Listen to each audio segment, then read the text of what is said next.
hope that I turned the gas on. Yeah, I did. Okay. That was my stupid noob trick a couple of nights ago.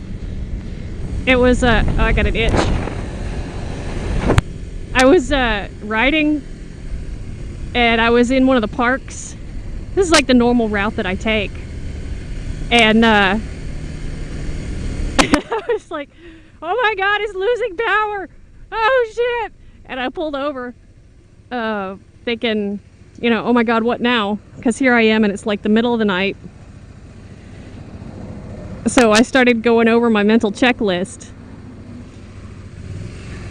And sure enough, hadn't turned the fuel on. Man, I felt really smart after that. Alright, for real now.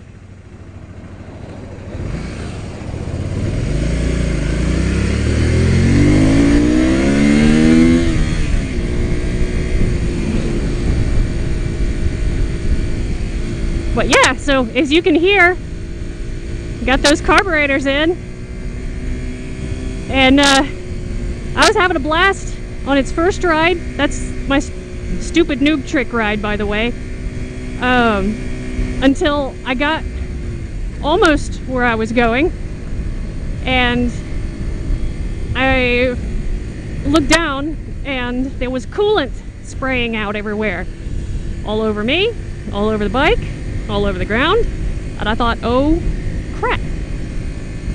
But as it turns out, this bike has been through some rough times. It was certainly ditched on both sides. So the radiator neck was actually bent. It is bent inward, but it still worked. But, and here's the thing,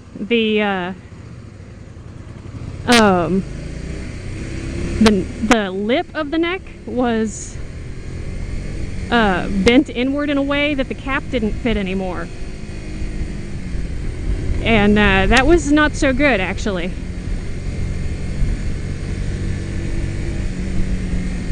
So I thought I had it, and it was fine as long as it wasn't going under full speed and full pressure. But once it reached full pressure, it just started blowing coolant right out of the cap. I was like, well, that's great.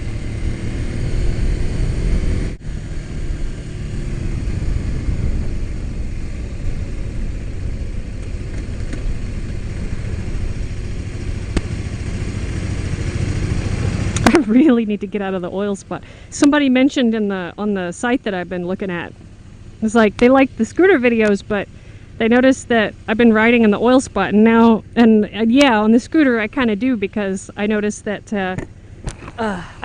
people will try and pass me I got a hair, sorry y'all.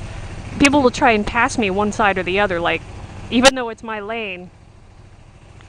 If I'm over on the left side, they'll try and pass me on the right. If I'm on the right side, they'll try and pass me from the left. So I tend to just ride in the middle so that I can maintain my lane. It's a bad habit to get into, because once you start doing something like that, you'll just keep doing it. As I'm doing now.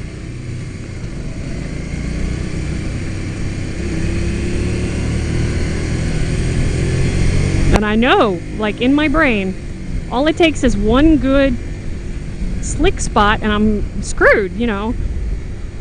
Slick spot plus turn, or just slick spot plus unfortunate moment, you know.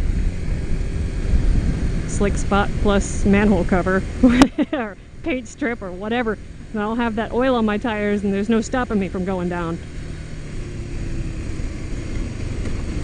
Every time I stop, if I want to stop and take a break or get something to drink, I have to take my helmet off, which means I have to take my gloves off, because I mean, try taking off a D-ring strap with gloves, and even though these are light, they're still gloves, and you need that fine detail, you know. So I had to take my gloves off, take my glasses off, then take my helmet off, and then have my break and take my jacket off if that's what I'm gonna do. It's kind of a pain, and I've been noticing that I keep forgetting to put my glasses back on. So like the other night I rode a mile with my glasses stuck in my cargo net, thinking that I had them on my face, and then I was like, oh my gosh, where are my glasses? You know, I saw somebody on a motorcycle while they were waiting at a long light actually get into their jacket, like open up their jacket and take out their cell phone and start texting. I don't think I'm ready for that, to be quite honest. I don't think anybody should be ready for that. As if texting while driving is bad, you better believe that texting while on a motorcycle is worse.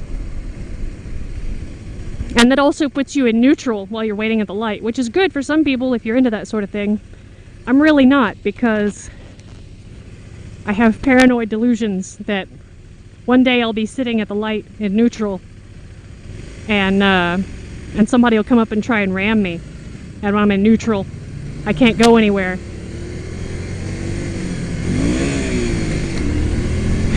Speaking of neutral.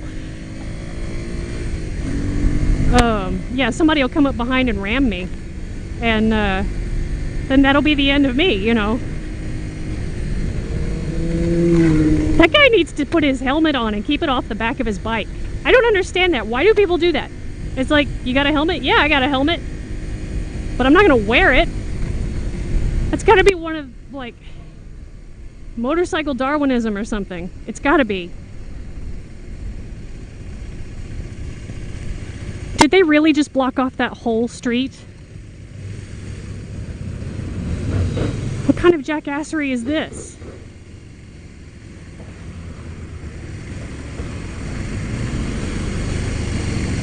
They did. They blocked off the whole street.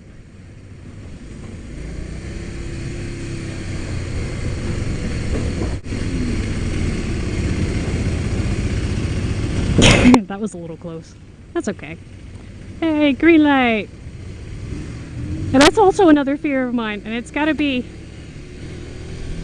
It reminds me of my former roommate, to be quite honest. Because it's the kind of fear that he would have.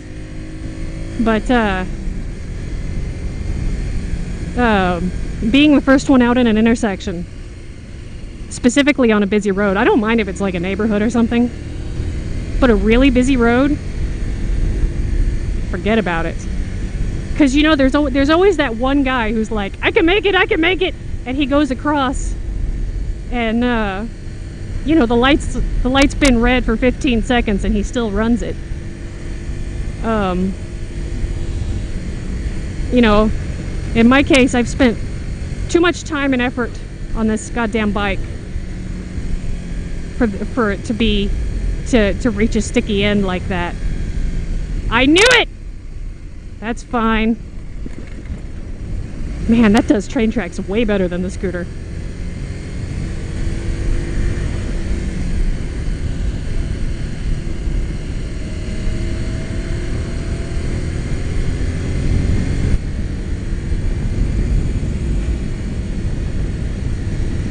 But yeah, I have a lot of, I don't know, I would say they're irrational fears, but I see how people drive, and I know it's not irrational.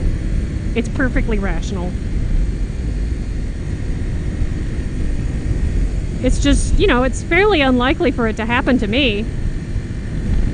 More likely than if I was in the car, but still pretty unlikely as far as things go. Watch, I say that? And it's like I'm bragging? Oh, come on. Ah! Yeah, it's like I'm bragging, and then I'm gonna get hit. Or I'm gonna have to be the first one out of the intersection. Don't stop! Oh my god! I should have just gone.